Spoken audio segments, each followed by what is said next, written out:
नमस्कार, मैं हूं आपका एस्ट्रोलॉजर संदीप कटारिया और स्वागत है आपका इस सीरीज़ के चौथे वीडियो में। अगर आपने इस सीरीज़ के पहले वीडियोस नहीं देखे हैं तो उनका लिंक मैं आपको ऊपर आई बटन में और नीचे प्लेलिस्ट के रूप में और अलग अलग भी दे दूंगा। हम इस सीरीज़ में समझ रहे हैं कि हर एक ग्रह जब कुंडली के अलग अलग 12 ग्रहों में होता है तो उसका जातक के ऊपर क्या असर पड़ता है। और सबसे पहले हमने लिया है सूर्य ग्रह को। हम पहले से ही सूर्य ग्रह की ज्योतिष में इम्पोर्टेंस, पहले घर में इसका रोल, दूसरे घर में इसका रोल और इस वीडियो में तीसरे भाव में सूर्य का जातक के जीवन पर क्या क्या प्रभाव पड़ सकते हैं वो सब डिस्कस करने जा रहे हैं। तो आइए शुरू करते हैं और बस 1 सेकंड लगाकर इस वीडियो को आप लाइक कर दें। अगर आप नए हैं तो इस चैनल को सब्सक्राइब कर दें और घंटी वाले निशान को भी क्लिक कर दें और हाँ, दूसरों के साथ भी शेयर करें ताकि उन्हें भी फायदा हो। तो चलिए शुरू करते हैं सूर्य तीसरे भाव में।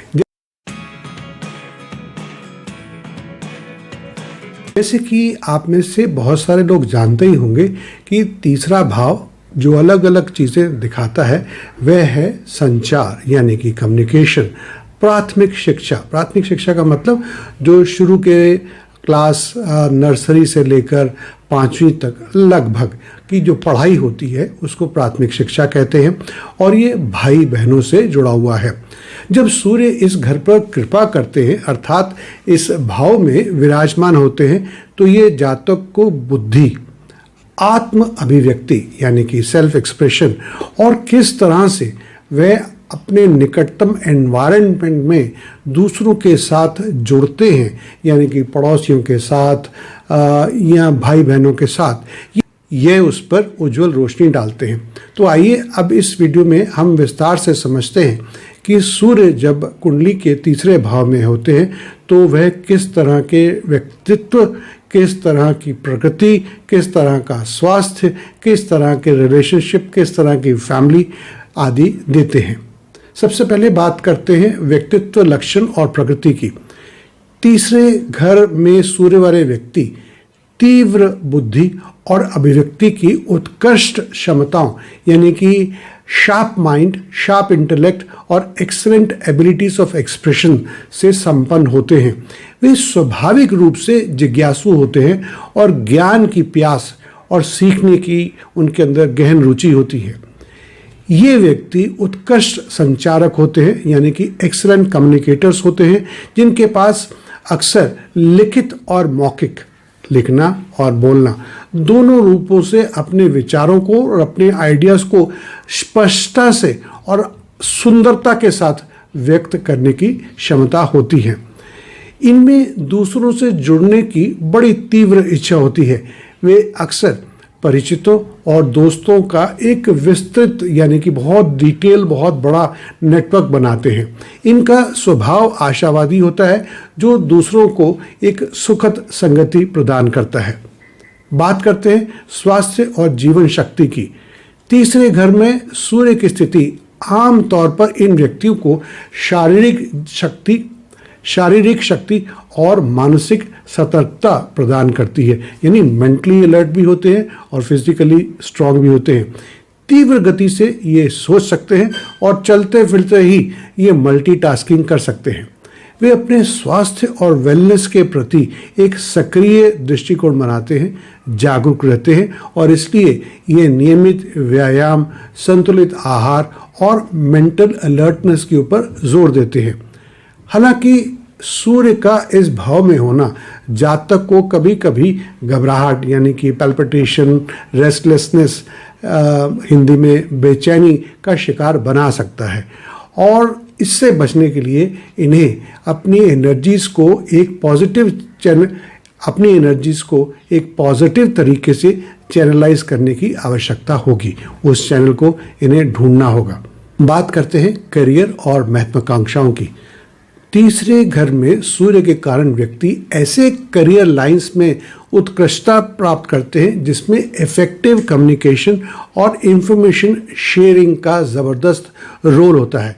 इसके लिए वे लेखन यानी कि राइटिंग, पत्रकारिता यानी कि जर्नलिज्म, सार्वजनिक भाषण यानी कि पब्लिक स्पीकिंग, मोटिवेशन और शिक्षण जैसे क्षेत्रों को चुनते हैं ताकि वे उनमें सफल हो सके।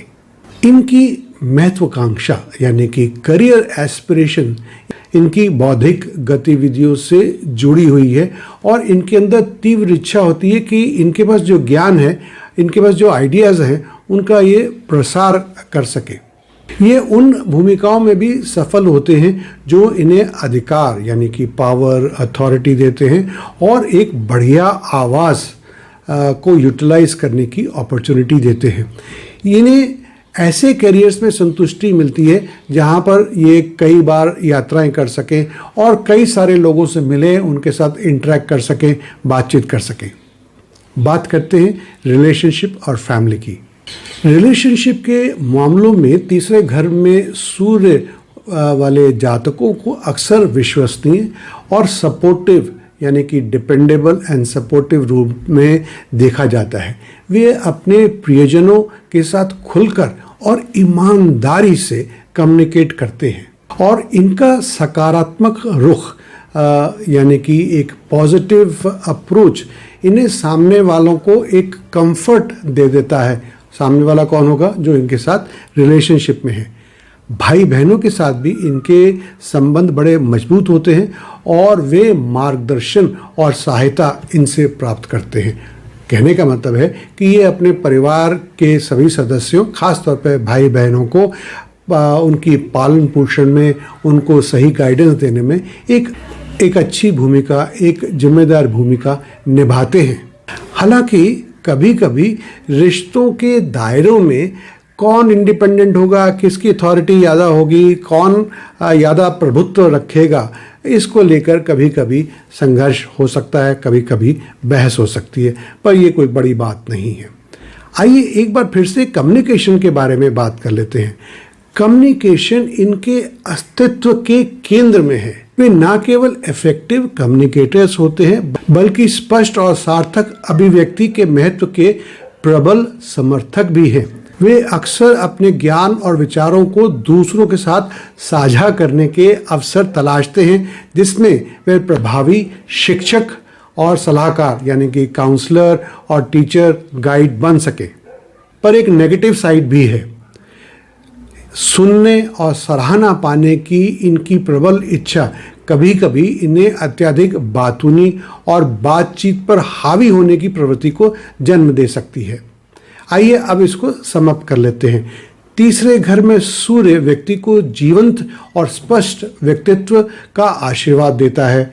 वे स्वाभाविक संचारक हैं जो दुनिया के साथ ज्ञान और विचार साझा करने की इच्छा से प्रेरित रहते हैं, जबकि वे संचार से जुड़े करियर में उत्कृष्टता प्राप्त करते हैं। उन्हें बौद्धिक गतिविधियों की आवश्यकता, अपने व्यक्तिगत संबंधों के बीच में संतुलन बनाए रखने की आवश्यकता पर भी ध्यान देना चाहिए।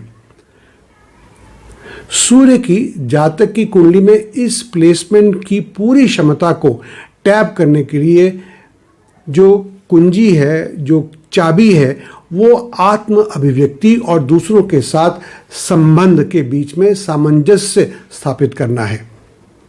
तो दोस्तों, इस वीडियो में बस इतना ही। ज़रूर आप अपनी कुंडली और अपने प्रियजनों की कुंडली देखिए और उसमें अगर सूर्य पहले, दूसरे या तीसरे भाव में है, यही वीडियोस तो अभी तक आपने हमारे देखे हैं ना, तो मुझे नीचे कमेंट बॉक्स में ज़रूर बताइएगा कि आपकी ऑब्जर्वेशंस कैसी रहीं और क्या वो ऑब्जर्वेशंस मेरी ऑब्जर्वेशंस के साथ मैच करती हैं। अगर करती हैं तो कितना मैच करती हैं। इस वीडियो को अंत तक देखने के लिए आपका बहुत बहुत धन्यवाद।